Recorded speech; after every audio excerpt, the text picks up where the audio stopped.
Here on the Sportscast, we are buzzing to have Hybrid Training Centre as our new main sponsor. Hybrid trains, assess and develops programs for the gas, electrical, plumbing and renewable energy industry. Whether you are looking to build a career in engineering or an employer who wants to upskill his workforce, check out the link in our bio and see what courses Hybrid have on offer. What's happening, everyone? Welcome to the Sportscast. Sorry, it is not your normal show. As you can see, we are on the train coming back from London. Me and Gary have been at Cheltenham on a Wednesday, and then we had an event down in London. The best intention was to record the podcast. I've got my bag there, all the mics in, my laptop, SD cards, everything good to go, and it just never happened. Through logistics, there we go. Yeah. Welcome on board this Avanti West Coast service to Got 3 people Liverpool on the podcast. Line There you go. Street. Yeah, so we did Calling at Milton Keynes Central. Crew, Runcorn. yeah, we did try, but it wasn't to be, so we apologise for that. We'll be back to normal next week. With regards to Cheltenham, good crack on it. Oh, brilliant, yeah. Really good. I mean, anyone who hasn't been to Cheltenham before, it's well worth doing at some point. Yeah. Yeah, really good day. You had Had a nightmare. unusual dramas. I had a massive drama here, so we turned up and then literally got off the coach, walking into the venue, not even out the car park, while tripping. You trying to run? Fell over, that excited, tripped up, ripped my hands apart, covered my shoot in mud. Cream jacket as well. Cream jacket covered in mud, pants covered in mud. Yeah, not a great start to the day. It did get a little bit better for me though, as I had a nice reverse forecast that come in, which paid just under $3,000, which was nice. Just a bit better. Made me I would say for sore answer for that. It is really sort of fair. We had also at Cheltenham yesterday, Shake 'em Up Harry, which was a horse that we tipped up and mentioned on the podcast I think last week. So that won. We didn't back it. We didn't back it though, so hope you did at home. While we've been away, I don't think, to be honest, we've had that much of a laugh. I don't really know what's been going on in the outside world. We did see Liverpool win 6-1 yesterday. Yeah, it was routine, wasn't it? To say the least. I mean, 4-0 up after 15 minutes. Yeah, a bit mad. You heard any news coming out about it? I mean, it's never good news, is it?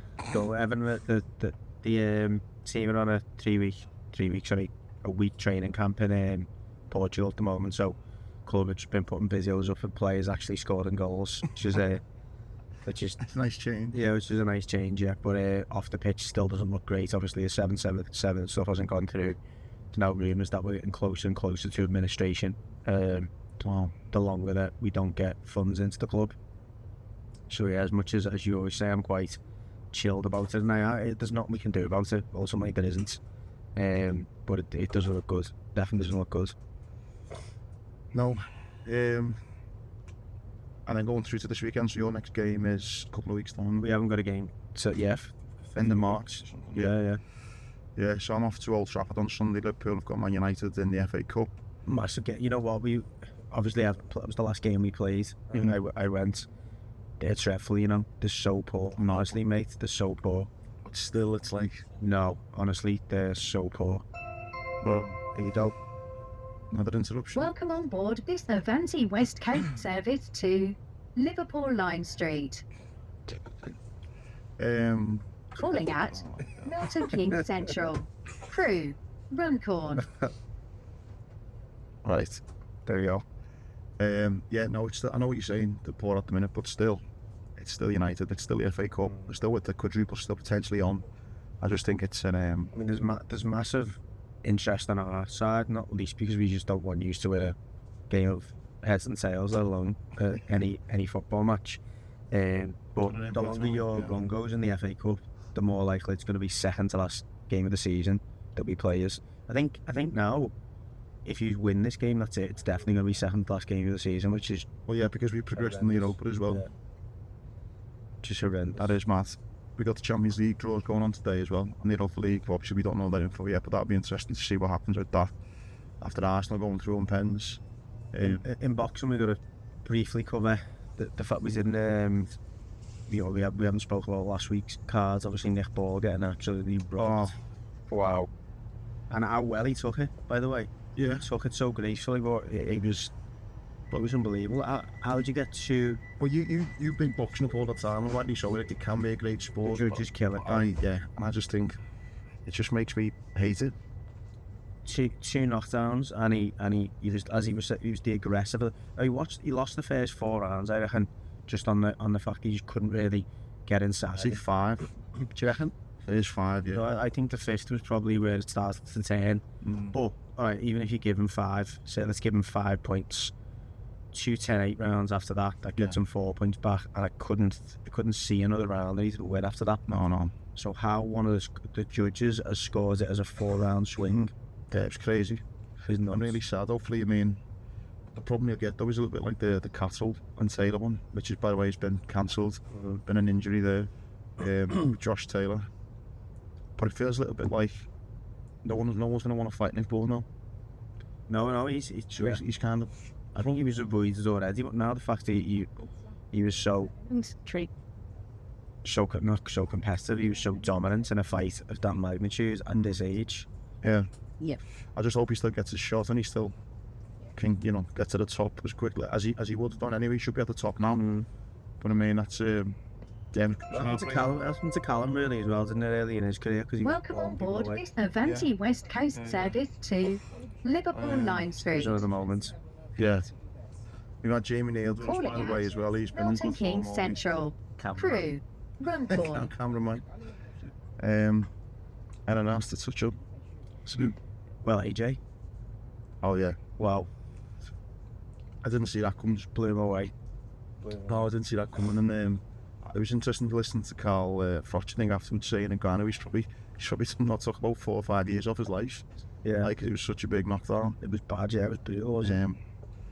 What was great though, and I think I said this year's, it showed the pad work he was doing in the changing rooms before it, and it was literally, he'd just been working on that combination, hadn't he? That exact shot. Get through, yeah. The big right hand, and I think, in fairness, that's what the public have been calling for again, is that explosive AJ again, isn't it? That, the big knockout, the big right hand that since the Ruiz fights, he just kind of tightened up, hadn't he?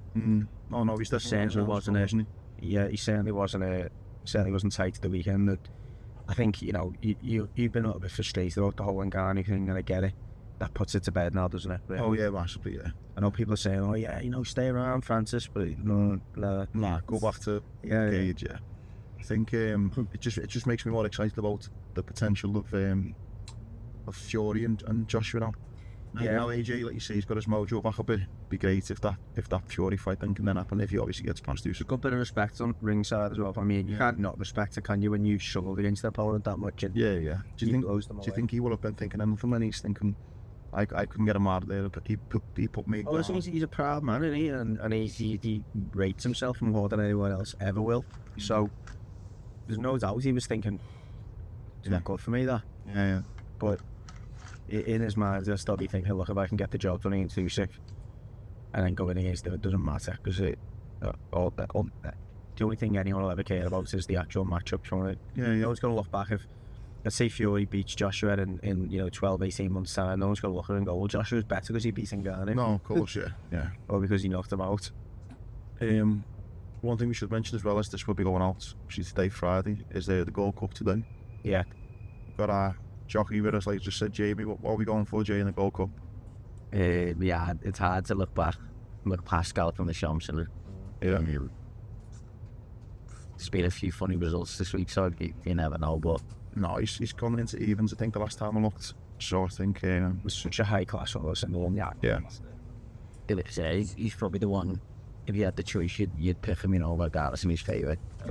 Oh, it's the boys. Alright, we'll wrap that up there anyway. Yeah. Nice one, everyone, and see you next week. Welcome on board this